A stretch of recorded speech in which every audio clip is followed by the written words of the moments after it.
Assalamualaikum warahmatullahi wabarakatuh. Perkenalkan, nama saya Zulniati, mahasiswa PPG dalam jabatan BEK 1 tahun 2025, Win Mahmud Yunus Batu Sangkar, NIM 246010256.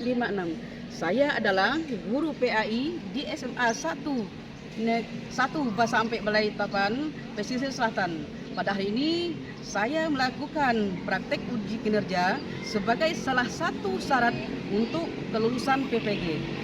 Dan saya melaksanakan uji kinerja di kelas 12 semester 2 yang berjudul Ijtihad. Terima kasih. Assalamualaikum warahmatullahi wabarakatuh.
Baik Anda semuanya, apa kabarnya ini? Sehat?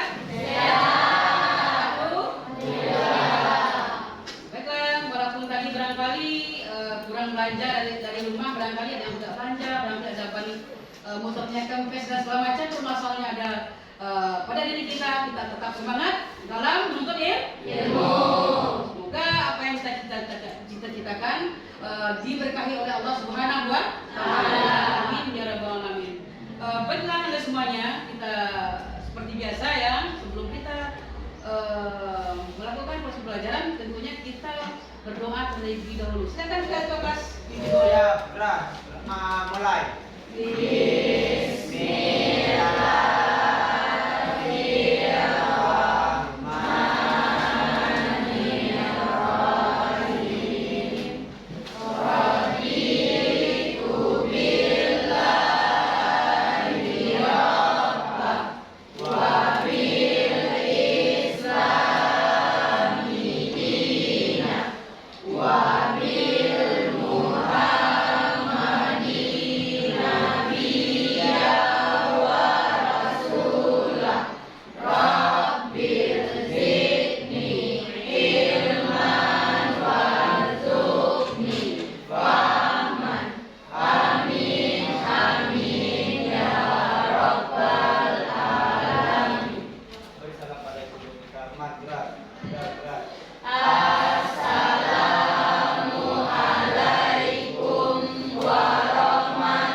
Waalaikumsalam warahmatullahi wabarakatuh.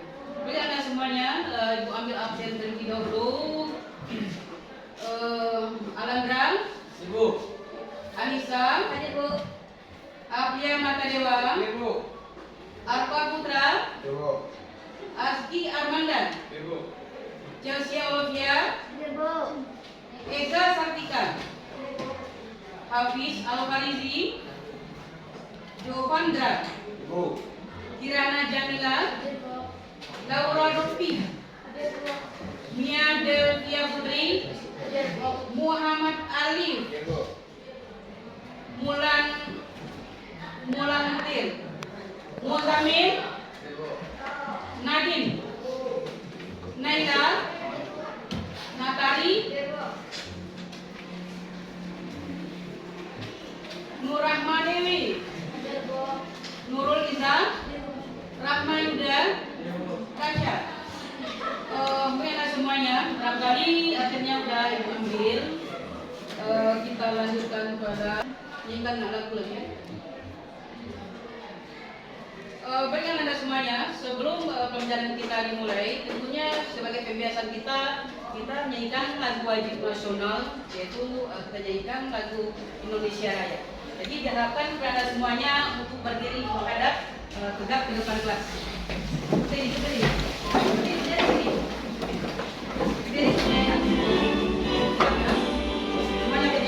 Indonesia.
Lagu wajib nasional sudah kita laksanakan seperti pembiasaan biasanya, sesuai dengan kita tempoh hari. Tentunya ada kesepakatan kelas. Baik, ibu periksa dulu, barangkali ada baju yang kurang rapi, barangkali ada sampah yang berserakan di kanan kita, tolong diambil terlebih dahulu ya. Barangkali ada, tolong lihat dulu yang sampah, kalau ada sampahnya, kalau ada jilbab yang kurang rapi barangkali, ya alhamdulillah bersih semua ya. Baiklah Anda semuanya, kita kembali kepada pelajaran kita, yaitu masalah pelajaran kita yang lalu. Siapakah di antara ibu semuanya yang masih ingat, yang masih paham dengan tema pelajaran kita yang lalu? Silakan Anda semuanya. Siapa yang bisa? Oh silakan, Muhammad Alif.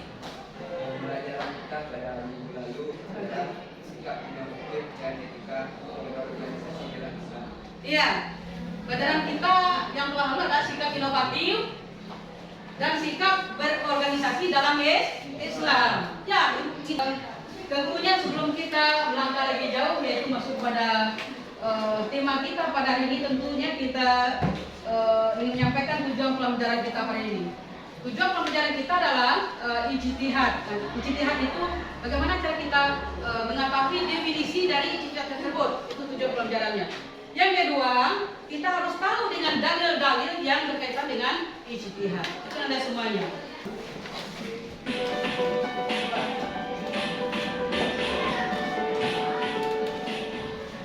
Assalamualaikum warahmatullahi wabarakatuh. Apa kabar rekan-rekan? Pada kesempatan kali ini kita akan membahas salah satu materi usul fikih, yaitu ijtihad.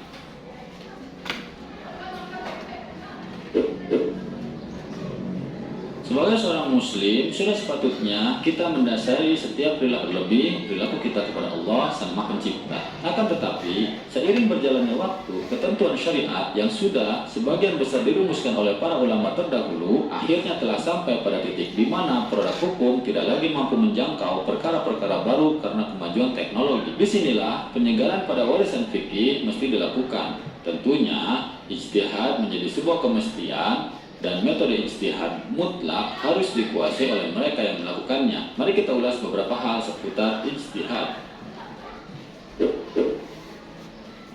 Pengertian. Pertanyaan pertama, apa sih ijtihad itu? Menurut Profesor Rahmat Syafi'i, secara etimologi, ijtihad diambil dari kata-kata al-jahdu atau al-juhd yang berarti al-masyaqqat atau kesulitan dan kesusahan, dan at-taqah kesanggupan dan kemampuan. Sedangkan menurut Harjan Syuhada, ijtihad secara etimologi adalah pencurahan segenap kesanggupan untuk mendapatkan sesuatu urusan atau sesuatu perbuatan. Kata al-jahdu beserta seluruh derivasinya atau turunan katanya menunjukkan pekerjaan yang dilakukan lebih dari biasa dan sulit untuk dilaksanakan atau disenangi. Dalam pengertian inilah Nabi SAW mengungkapkan kata-kata "Sallu alayya wajtahidu fid du'a." Artinya, bacalah selawat kepadaku dan bersungguh-sungguhlah dalam berdoa. Wa ammas sujudu fajtahidu fid du'a. Artinya, pada waktu sujud bersungguh-sungguhlah dalam berdoa. Demikian pula pada jihad atau perang yang derivasinya sama dengan ijtihad, mengandung arti sungguh-sungguh dan tidak disenangi. Adapun definisi ijtihad secara terminologi yang dikemukakan oleh para ulama cukup beragam, namun intinya adalah sama, seperti pendapat Syekh Wahbah Juhaili yang mengatakan bahwa al-ijtihadu huwa amaliyatun istinbatul ahkam syar'iyyah min adillatiha tafsiliyah fi syariah. Ijtihad adalah melakukan istinbat hukum syariat dari segi dalil-dalilnya yang terperinci di dalam syariat. Sedangkan menurut Imam Ghazali dalam kitab Al-Mustafa min Ilmi Usul bahwa al-ijtihadi wa huwa ibaratun an badlil majhudi wastifraghil wus'i fi fi'lin min al-af'al wa la yusta'malu illa fima fihi kulfatu wa jahl. Ayqal ijtihada fi hamli hajarir raha wa la yuqalu ijtihada fi hamli khardala. Lakin shara al-lafzu fi 'urfil ulama'i makhsusan bi badlil mujtahidi wus'ahu fi talabil ilmi bi ahkami syariah wal ijtihadu at-tamu ay yabdhula al-wus'a fi at-talabi bihaitsu yuhissu min nafsihi bil 'ajzi 'an mazid at-talab. Ijtihad adalah suatu istilah tentang mengerahkan segala yang diusahakan dan menghabiskan segenap upaya dalam suatu pekerjaan. Dan istilah ini tidak digunakan kecuali terdapat beban dan kesungguhan.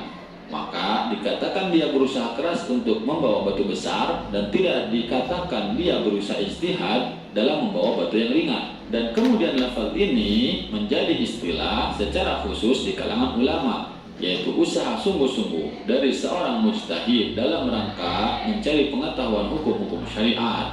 Dan ijtihad sempurna yaitu mengerahkan segenap usaha dalam rangka untuk melakukan pencarian sehingga sampai merasa tidak mampu lagi untuk melakukan tambahan pencarian lagi. Adapun Imam Abdul Hamid Muhammad bin Badis al-Sunhaji mengatakan bahwa ijtihad adalah mengerahkan segenap kemampuan untuk melakukan istinbat hukum dari dalil syara' dengan kaidah-kaidah, dan orang yang melakukan ijtihad tersebut adalah orang yang pakar dalam bidang ilmu-ilmu Quran dan Sunnah, memiliki pengetahuan yang luas tentang maqasidus syar'iyyah, dan memiliki pemahaman yang benar terkait dengan bahasa Arab. Dari ketiga istilah ini ada sebuah persamaan, yakni ketiganya berorientasi pada istinbat hukum, yaitu bertujuan untuk menetapkan sebuah hukum pada setiap perbuatan umat atau perkataan mukallaf dengan menggunakan kaidah-kaidah yang berlaku dalam sumber hukum Islam.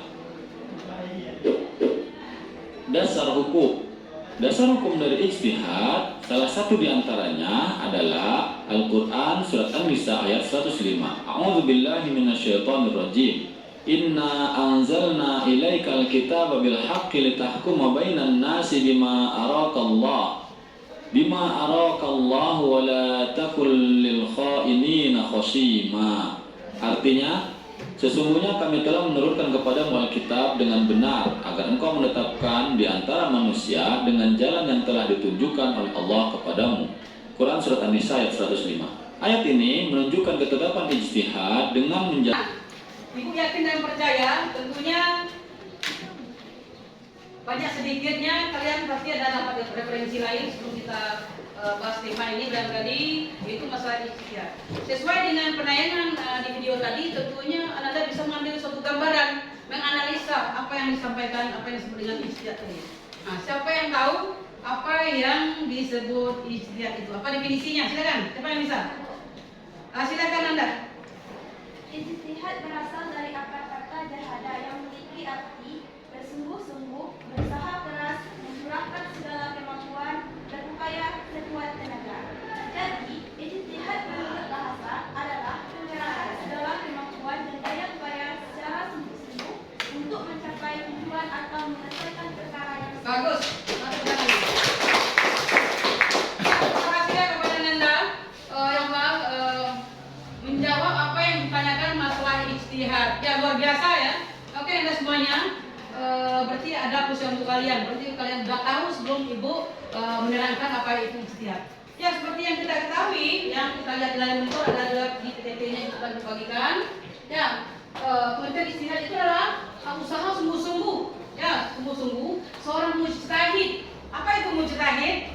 Mujtahid itu orang yang membuat ijtihad.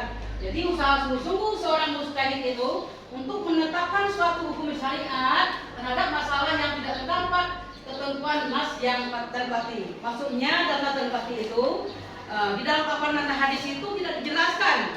Ya, jadi ada keraguan supaya tidak ada penafsiran yang banyak. Ya, nanti takutnya terjadi kesalahan. Maka para ulama tersebut ya mengambil keputusan itu ijtihad. Jadi untuk menjadi ijtihad itu bukan orang sembarangan saja, itu mujtahid. Dan menjadi mujtahid itu bukan orang sembarangan juga, orang yang mengerti dengan bahasa Arab, orang yang hafal Al-Quran yang 30 juz, orang yang adil dan bijaksana, orang yang tidak pernah berbohong, jujur, adil dan semuanya, dan amanah. Itulah kategori atau ciri-ciri orang yang bisa dijadikan sebagai mujtahid. Jadi yang namanya ijtihad itu adalah bagaimana seorang mujtahid itu, para ulama itu menetapkan suatu hukum, menarikkan suatu hukum di dalam Al-Quran dan hadis itu, ya itu bukan sia-sia aja itu. Jadi dia asal kata ijtihad itu berasal dari kata jahada seperti yang sampaikan Nana tadi, yaitu mengarahkan segala kemampuan dalam menyelesaikan suatu persoalan. Seperti Ibu sampaikan tadi, ya itu yang namanya ijtihad. Begitu juga ijtihad itu ada di zaman modern, di zaman Rasulullah itu ada mazhab, ada Hanafi, ada Hambali, ada Syafi'i. Di orang-orang tersebut itu yang bisa memutuskan suatu hukum. Jadi ada sebarang orang saja yang bisa memutuskan suatu hukum. Misalnya di dalam Al-Quran itu dijelaskan bahwasanya minum khamar itu adalah haram. Ya, adalah haram. Jadi di dalam Al-Quran dan hadis itu cuma khamar.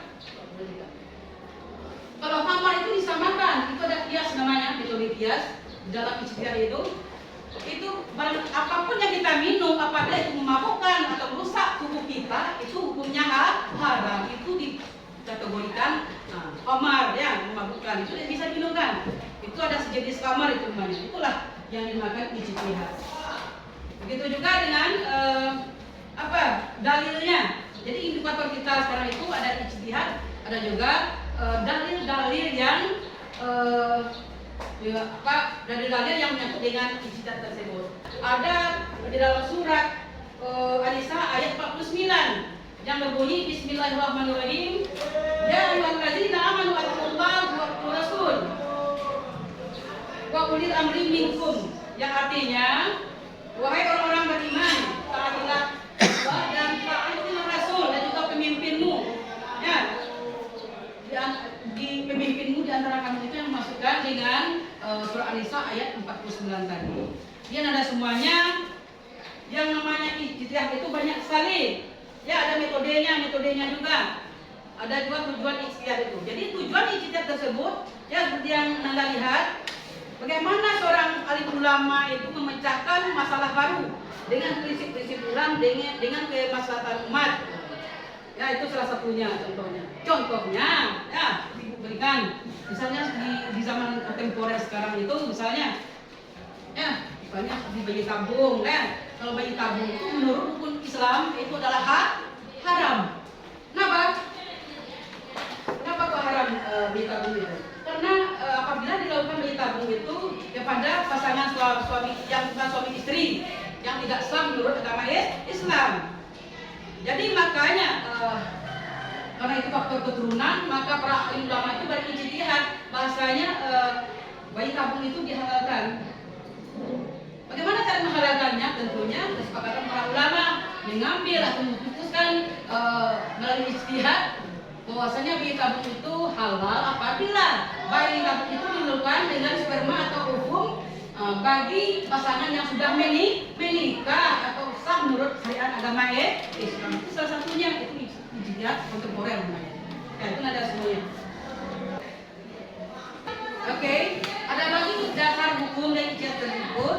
Yang pertama tadi Ibu sampaikan dalilnya dalam surah An-Nisa ayat 105 dan juga ada di dalam surah An-Nisa ayat 49. Ini juga kan dalam Quran kita juga ada Quran surat Al-Hasyr ayat 2. Dan hadisnya juga dijelaskan oleh Rasulullah mulaikan ijtihad itu seperti dalam hadis Mu'az bin Jabal saat utuskan ke Yaman. Di sini ada juga ijma' ulama.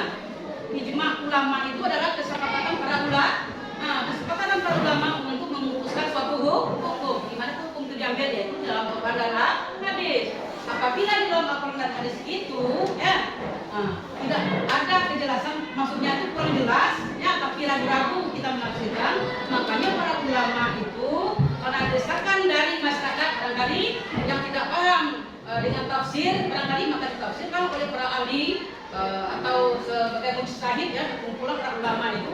Orang-orang mujtahid itu kan bukan orang sembarangan, orang-orang yang hebat, orang-orang yang alim, orang-orang yang adil dan bijaksana, yang mengerti dengan Al-Quran dan hadis semuanya di kepalanya semuanya itu. Orang yang usul fikih, orang yang mengerti semuanya tentang kemasyarakatan. Makanya karena desakan dari masyarakat, maka para ulama itu berijtihad, ya, memutuskan suatu kesepakatan, maka ditetapkan suatu hukum. Itulah yang namanya ijtihad. Sebagai penutup, ya, pentingnya ijtihad itu, yang pertama adalah dinamika hukum Islam. Ijtihad memungkinkan hukum Islam tetap relevan dan adaptif terhadap perubahan zaman. Jadi penerus tradisi ilmiah, ijtihad merupakan warisan keilmuan yang harus dijaga, dikembangkan terus-menerus. Yang ketiga, ditanggung jawab umat. Apalagi itu para ulama itu. Jadi kalau ada masyarakat awam bertanya, maka para ulama itu mampu menjawab tantangan atau pertanyaan dari umatnya untuk menjelaskan supaya tidak ada keraguan masalah penetapan hukum. Barangkali ada semuanya untuk penjelasan masalah ijtihad kita cukupkan di sini dulu barangkali. Barangkali kalau ada yang bertanya mengenai ijtihad silakan. Ya. Saya mau nanya, tolong diberikan beberapa contoh ijtihad di zaman modern kayak apa, Bu? Oke. Nanda, terima kasih. Tepuk tangan dulu. Baiklah Nanda semuanya. Di sini ditanyakan oleh Nanda Ika, ya. Katanya Bu berikan contoh ijtihad di zaman kontemporer atau di zaman modern. Bagus sekali, ya, pertanyaannya. Kita tahu bahwasanya di zaman modern itu, gimana pula bentuk ijtihad contohnya? Contohnya barangkali ada di antaranya transparansi organ. Transparansi organ, misalnya ibu ini sakit, ya. Ternyata dalam Islam itu tidak boleh mengambil organ orang lain, ya, tidak boleh, sama sekali haram hukumnya. Nah, apalagi organ itu masih hidup dan segala macamnya. Tapi dalam Islam sesuai dengan kesepakatan para ulama untuk menyelamatkan jiwa, ya, daripada orang yang meninggal itu tidak dipergunakan ginjalnya barangkali masih bagus barangkali. Ada baiknya dipindahkan ke orang yang masih hidup. Jadi ginjal orang yang sudah meninggal itu dipindah dekat sama ibu, ya, bisa pakai ginjal orang meninggal tersebut, ibu bisa hidup. Barangkali ibu tak pakai ginjal tadi, ibu bisa mati, ya, untuk menyelamatkan jiwa ibu.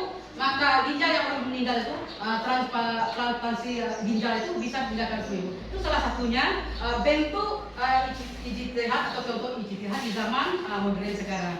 Apalagi seperti untuk LKPD-nya, coba kita LKPD dulu.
Perhatikan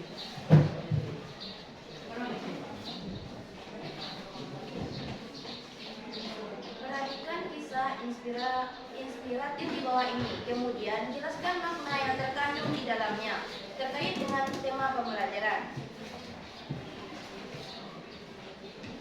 Makna yang terkandung dalam kisah tersebut adalah ilmu adalah landasan utama dalam memimpin dan mengendali. Mu'adzab menjadikan Al-Quran dan Sunnah sebagai pedoman utama, menunjukkan pentingnya belajar dan memahami ajaran agama dalam kehidupan sehari-hari. 2. Jelaskan nilai-nilai luhur dari kepribadian yang dapat dipetik. Nilai luhur kepribadian yang dapat dipetik adalah keikhlasan dalam beramal dan berbicara. Mu'adzab hanya berbicara jika diminta dan selalu berkata dengan bijaksana. 3. Berbagilah dengan teman yang lain untuk melengkapi nilai-nilai kepribadian dan berikan tanggapan tersebut. Berbagi dengan teman dan tanggapan. Contoh nilai tanggapan dari teman. Mu'adzab juga menunjukkan nilai amanah karena dia dipercayai Rasulullah SAW untuk memimpin dan mengajari umat Yaman. Sedangkan tanggapan, saya setuju, amanah adalah sifat penting dalam kepemimpinan. Kepercayaan yang diberikan Rasulullah kepada Mu'adz membuktikan bahwa beliau orang yang bertanggung jawab dan dapat dipercaya sepenuhnya.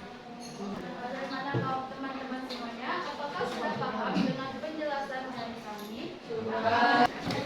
Baiklah, anak-anak semuanya, barangkali dengan selesainya presentasi kita pada ini maka selesai segala materi inti kita pada hari ini. Jadi anak semuanya, seperti yang saya sampaikan tadi, masalah istihad. Kita tahu bahasanya masalah istihad itu adalah kesepakatan para ulama. Jadi untuk menjadi seorang istihad itu adalah kategori oleh orang mujtahid. Mujtahid itu tentunya orang-orang pilihan. Contohnya pada para alim ulama untuk menetapkan suatu hukum. Pada siapa mujtahid itu bersandar yaitu pada Al-Quran dan hadis. Apabila di dalam Al-Quran dan hadis itu terdapat samar-samar, ya, maka tidak bisa ditafsirkan oleh orang biasa atau orang awam, maka para ulama berijtihad. Itu ada ijma'nya atau kesepakatan para ulama. Contohnya nih semuanya barangkali ya dalam diskusi ini nanti ya Ibu mohon maaf barangkali ada kekurangan dan segala macamnya kita hari ini Ibu tutupkan dengan mengucapkan billahi taufiq wal hidayah. Assalamualaikum warahmatullahi wabarakatuh. Waalaikumsalam warahmatullahi wabarakatuh. Baiklah anak semuanya, seperti biasa ya setelah kita menyelesaikan atau sudah belajar, kita biasakan berdoa. Berdoa mulai.